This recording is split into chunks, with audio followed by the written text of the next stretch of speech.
नमस्कार मित्रांनो, आजच्या या विशेष रिपोर्टमध्ये आपण एका अशा विषयावर चर्चा करणार आहोत ज्याची सध्या देशभर जोरदार चर्चा सुरू आहे, ज्याची सध्या देशभरात खूप मोठ्या प्रमाणामध्ये चर्चा केली जाते। पंतप्रधान नरेंद्र मोदी यांनी अलीकडील काही घटनांमध्ये घेतलेल्या भूमिका अनेकांच्या चर्चेचा विषय ठरलेला आहे।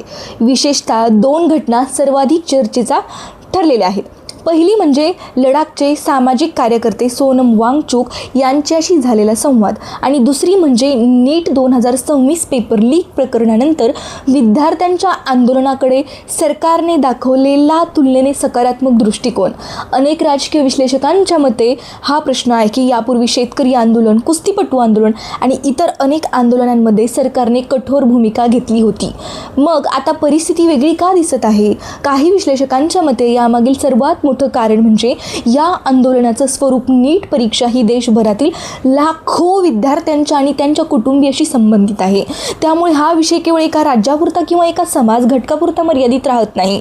या आंदोलनात सहभागी होणाऱ्या विद्यार्थ्यांची संख्या मोठी असल्याने त्याचा सामाजिक आणि राजकीय प्रभावही अधिक व्यापक असल्याचे विश्लेषणात दिसत आहे।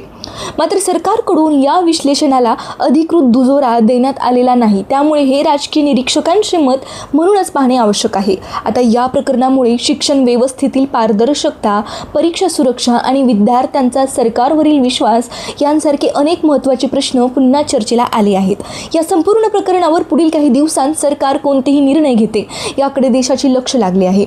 या संपूर्ण प्रकरणातील आणखी एक महत्त्वाचा मुद्दा म्हणजे सोशल मीडियाची वाढती ताकद।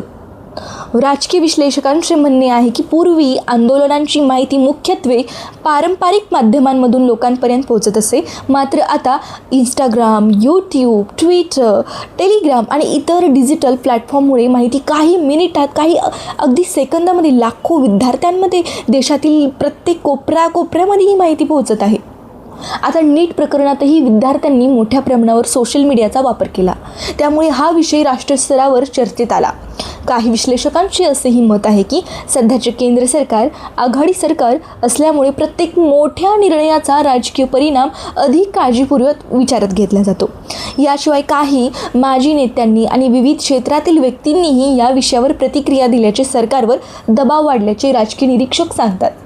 अलीकडे पंतप्रधान मोदी यांच्या सोशल मीडिया संवादातील भाषाशैलीतही काही बदल दिसल्याची चर्चा आहे। काही विश्लेषकांच्या मते तरुण मतदारांशी अधिक जवळीक साधण्याचा हा प्रयत्न असू शकतो, मात्र याबाबत सरकारने कोणतेही अधिकृत स्पष्टीकरण दिलेले नाही। दरम्यान सरकारने काही पावले उचलत संवादाची तयारी दाखवली असली तरी आंदोलनकर्त्यांच्या सर्व प्रमुख मागण्या मान्य झालेल्या नाहीत। विशेषतः काही राजीनाम्यांच्या मागण्यांबाबत अद्याप कोणताही निर्णय जाहीर झालेला नाही आहे। यामुळे पुढील काळात आंदोलनाची दिशा काय असेल, सरकार आणखी कोणते निर्णय घेईल आणि विद्यार्थ्यांच्या मागण्यांवर अंतिम भूमिका काय असेल हे पाहणे महत्त्वाचे ठरणार आहे। आता सध्या उपलब्ध माहितीनुसार एवढेच स्पष्ट होते की सरकारने संवादाचा मार्ग स्वीकारल्याचे चित्र दिसत आहे, मात्र हा कायमस्वरूपी धोरणात्मक बदल आहे की केवळ परिस्थिती हाताळण्यासाठी उचललेले पाऊल आहे, याचे उत्तर येणाऱ्या काळातच आपल्याला मिळेल। मित्रांनो, आता सर्वात महत्त्वाच्या प्रश्नाकडे आपण वळणार आहोत। पंतप्रधान नरेंद्र मोदी आणि केंद्र सरकारने अलीकडे दाखवलेली संवादाची भूमिका ही खरोखरच धोरणात झालेला बदल आहे का, की सध्याची परिस्थिती हाताळण्यासाठी आखलेली एक राजकीय रणनीती आहे? याबाबत देशातील अनेक राजकीय विश्लेषक वेगवेगळी मते मांडत आहेत। काहींचे म्हणणे आहे की सरकारने परिस्थितीचे गांभीर्य ओळखून संवादाचा मार्ग स्वीकारला आहे, तर काही विश्लेषकांच्या मते हा निर्णय प्रामुख्याने वाढता जनतेचा दबाव आणि विद्यार्थ्यांमधील असंतोष कमी करण्यासाठी घेतला गेला असावा। विशेषतः नीट 2026 पेपर लीक प्रकरणानंतर देशभरातील विद्यार्थी आणि पालकांनी निष्पक्ष चौकशीची मागणी केली आहे। सोशल मीडियावरही या विषयाची मोठ्या प्रमाणात चर्चा झाली आहे। अनेक विद्यार्थ्यांनी आपले अनुभव आणि नाराजी व्यक्त केली आहे, ज्यामुळे हा मुद्दा राष्ट्रीय स्तरावर पोहोचला आहे। राजकीय निरीक्षकांचे म्हणणे आहे की आजच्या डिजिटल युगात कोणताही विषय काही तासात देशभर पोहोचू शकतो, त्यामुळे सरकारलाही अशा विषयांवर तातडीने प्रतिक्रिया द्यावी लागते। मात्र हा केवळ विश्लेषकांचा दृष्टिकोन आहे, सरकारने याबाबत अशी कोणतीही अधिकृत भूमिका जाहीर केलेली नाही। दरम्यान सरकारने काही ठिकाणी संवादासाठी तयारी दर्शवली असली तरी आंदोलनकर्त्यांच्या सर्व मागण्या मान्य झालेल्या नाहीत. त्यामुळे आंदोलन पूर्णपणे थांबलेले नाही. अनेक विद्यार्थी आणि पालक अजूनही पारदर्शक कारवाई आणि जबाबदारी निश्चित करण्याची मागणी करत आहेत.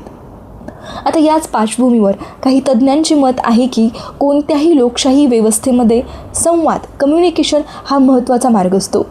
सरकार आणि नागरिक यांच्या चर्चा होत राहिल्यास अनेक प्रश्नांवर तोडगा निघू शकतो. तर दुसरीकडे काही विश्लेषकांचा असा पण दावा आहे की जर जनतेच्या प्रमुख मागण्या पूर्ण झाल्या नाहीत तर आंदोलन पुन्हा तीव्र होऊ शकते. आता पुढे काय होणार आहे याकडे संपूर्ण देशाचे लक्ष लागले आहे. सरकार आणखी काही महत्त्वाचे निर्णय घेणार का? विद्यार्थ्यांच्या उर्वरित मागण्यांवर सकारात्मक भूमिका घेणार का? की सध्याची परिस्थिती कायम राहणार? आता या सर्व प्रश्नांची उत्तरे येणाऱ्या काळात मिळतील. एक गोष्ट मात्र निश्चित आहे, नीट 2026 प्रकरणाने परीक्षा व्यवस्थेतील पारदर्शकता, विद्यार्थ्यांचा विश्वास आणि शिक्षण व्यवस्थेतील सुधारणा या मुद्द्यांना पुन्हा एकदा राष्ट्रीय चर्चेच्या केंद्रस्थानी आणले आहे. अशाच महत्त्वाच्या आणि विश्वासार्ह बातम्यांसाठी आजची बातमी ऑफिशियल चॅनलला सबस्क्राईब करा. भेटूया पुढच्या एका नवीन अपडेटसह नवीन माहिती घेऊन. तोपर्यंत धन्यवाद.